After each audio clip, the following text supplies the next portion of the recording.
ben Damla. Bugün sizlerle bir geri dönüşüm projesi paylaşıyorum. Bir tane gömlek dikmiştim geçenlerde. İzleyenler hatırlar zaten. İzlemeyenler de şuradan ulaşabilir. Ve o gömleğin yakasını yapamamıştım. Videoda size ne yapmamanız gerektiğinden bahsetmiştim zaten. Ama ben o hatayı yaptığım için maalesef gömleğimin yakası oldukça kötüydü. Yani gömleğin diğer her yerini gerçekten çok beğeniyordum. Ve yakası yüzünden çok fazla rahatlıkla giyemiyordum. Üzerine kazak giyiyordum veya işte fular bağlıyordum. O tarz böyle kamufle etmeye çalışıyordum sürekli. Ve öyle şeyler yapınca da insan kendini çok rahat hissetmiyor açıkçası.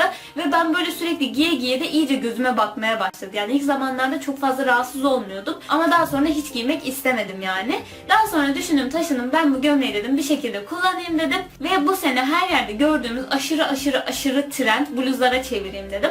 Bunların genelde kazağı var ama bence böyle daha mantıklı. Çünkü kazak çok kalın oluyor ve burası çıplak olduğu için yani çok fazla soğuk havada giyemezsiniz. Bence onun için gömlek fikri daha mantıklı oldu. Yapımı da oldukça basit, hiç daha fazla uzatmak istemiyorum. Videonun geri kalanına geçebiliriz. Eğer videom hoşunuza giderse beğen butonuna basmayı ve videoların devamını görmek isterseniz kanalıma abone olmayı unutmayın. Kendinize çok iyi bakın.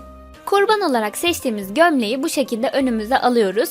Bütün düğmelerini veya çıtçıtlarını neleri varsa hepsini kapatıyoruz. Gömleğimin sağ göğsüne ben bir cep yapmıştım ve bunu sökmem gerekiyor çünkü sağ tarafı keseceğim. Cebimi güzel güzel dikişlerinden söküyorum. Ve cebimden kurtulduktan sonra yakasını şöyle yukarıya doğru kaldırıyorum.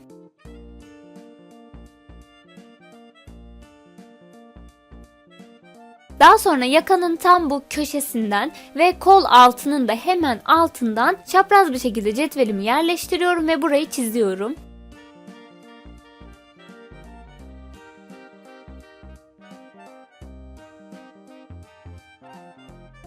Daha sonra arka parçanın kayıp da kötü kesilme ihtimaline karşın birkaç yerinden iğneliyorum.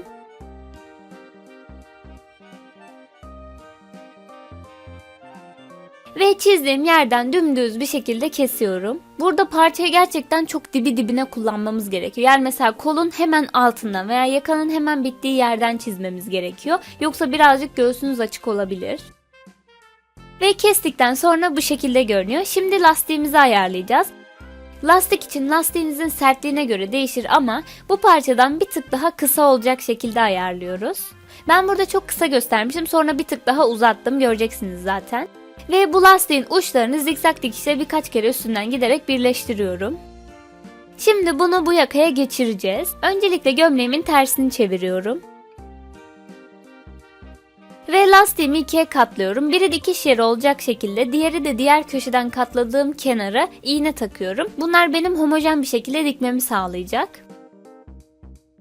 Dikiş yerini bir yana, iğne taktığım yeri diğer yana iğneliyorum. Yani bu yan dediğim kısımlar gömleğin yan dikişleri.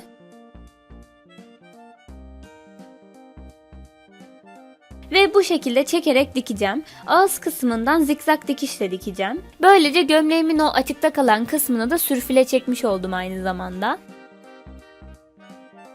Diktikten sonra bu şekilde görünüyor. Şimdi bu kısmı tekrardan içeriye katlayacağım ve yine aynı şekilde gerdirerek dikeceğim. Bu sefer yine kenarından dikiyorum ama düz dikişle dikiyorum. Ve diktikten sonra bu şekilde görünüyor. Bluzumu da düzüne çevirdikten sonra bu şekilde görünüyor. Gerçekten yapımı aşırı basit değil mi yani? Şu anda 3 dakika bile olmadı neredeyse. Eğer videom hoşunuza gittiyse beğen butonuna basmayı ve videoların devamını görmek isterseniz kanalıma abone olmayı unutmayın. Ayrıca daha farklı fikirlerinizi yorumlar kısmında bekliyorum. Kendinize çok iyi bakın.